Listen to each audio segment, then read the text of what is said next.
It's been a long, winding road to Westworld Season 2's finale, The Passenger. The last 9 episodes have ranged from marvellous to maddening, with some incredibly rich emotional storytelling. This often butted head with the show's love of multiple temporalities, and trying to keep those pesky Redditors from figuring out every plot twist. To the latter end at least, they basically succeeded. The Passenger brings a lot of plot twists, shocking turns and surprising reveals in its 90-minute runtime. It mostly does a great job in wrapping up the season-long story arcs, with Dolores, Bernard, Maeve and William, bringing them colliding together for a dramatic finish. As we've come to expect from Westworld, it does get a bit confusing at times, as there's a heck of a lot of going on, as it's really designed to make your head spin, even after the credits roll. Some of what happens defies explanation, but there's plenty we can start piecing together and figure out the meaning of. With that being said, I'm Ben Roy from WhatCulture.com, and this is Westworld Season 2. What does the finale really mean? But before we begin, don't forget to subscribe to stay notified.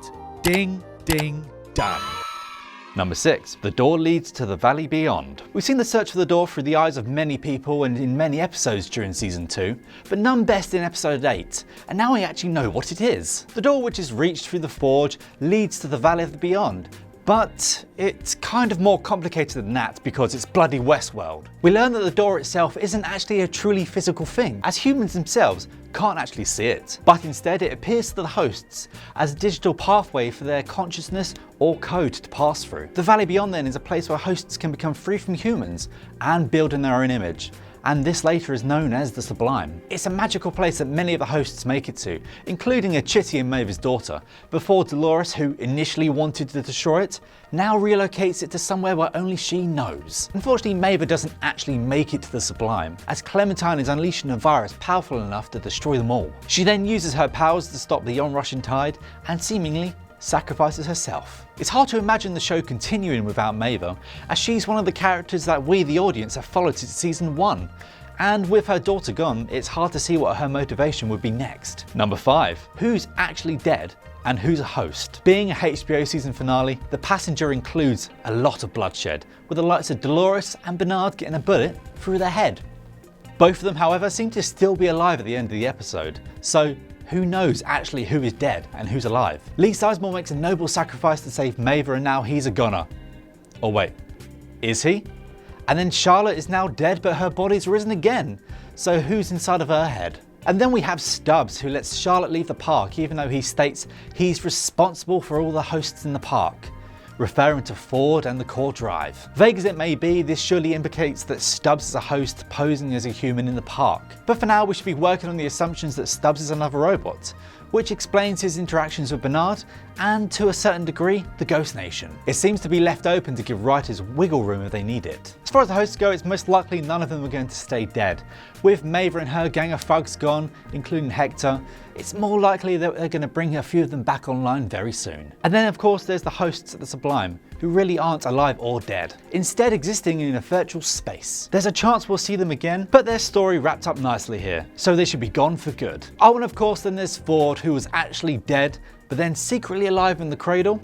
It seems like he's actually really gone this time. Number 4. Free will doesn't really exist for the humans. If Season 1 of Westworld was about the hosts developing consciousness, then Season 2 has been about their agency and whether their lives are predetermined. That doesn't just go for the hosts, it also applies to the humans too, with Logan's return in the finale hammering home this point, making it clear that the hosts have free will, or at least have been granted the idea of it. Humans cannot possess it, using the example of his father as an example. Now, it makes a strong case that artificial intelligence has its autonomy, but is in fact the human brain that is programmable. Sadly, there aren't many human characters by the end to explore this further. And lastly, not forgetting the Forge.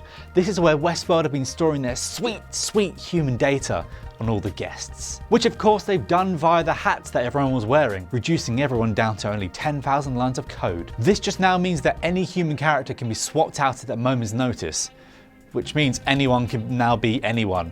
And we've kind of already had that teased. Number 3. Charlotte became Dolores, but is now someone else. In the finale's biggest shocker, Charlotte Hale was killed, and her host implanted with the mind of Dolores. The production have been calling this one Dolores. This twist allows Charlotte / Dolores to kill several of the Dallas employees, escape the island, thanks to subs, with no more than 5 of the host pearls in her possession. However, that's not the end of the body swapping, because at the very end of the episode, we see Dolores back in her own true self of even Rachel Wood. This means that Charlotte is either another version of Dolores, or perhaps Bernard has taken the form of Tessa Thompson. And although the two hosts are at odds, this serves as a tactical admission that she needs him in some way. Now, they may not agree with each other and they may want to kill each other, but they're going to have to work together if they're going to survive and thrive in this new world, the real world.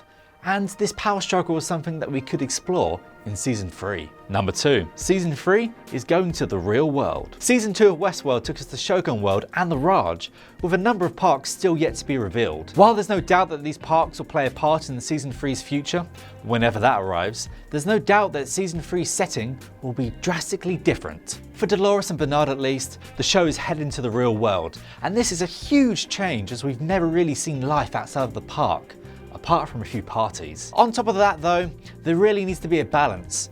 Westworld can't just abandon its western setting just like that.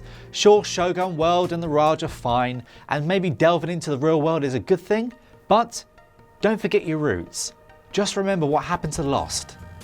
Don't leave the island. Something else to balance is going to be the hosts outside of their confinement. We've never really seen them outside the real world. I mean, let's hope it doesn't take a turn like Prison Break Season 2. If this year has been about agency, then Season 3 has to be about taking control, exploring a new world and building a future for your own, seeing what it's like to be free. Number 1. William is and isn't a host. Westworld saved one of its biggest twists to the end, with a stinger picking up after the credits, showing William still in the park. Although at first, this looks like it can take place just after the destruction witnessed in the finale, the post-credit scene introduces a third timeline. Yes, that's it, a third timeline, taking place far, far in the future. It's long enough that Emily has been dead a good while, and that the experiment has taken far longer than they expected. Once again, they're trying to find fidelity, which reveals that the man in black, like James Dolores, is a human-host hybrid.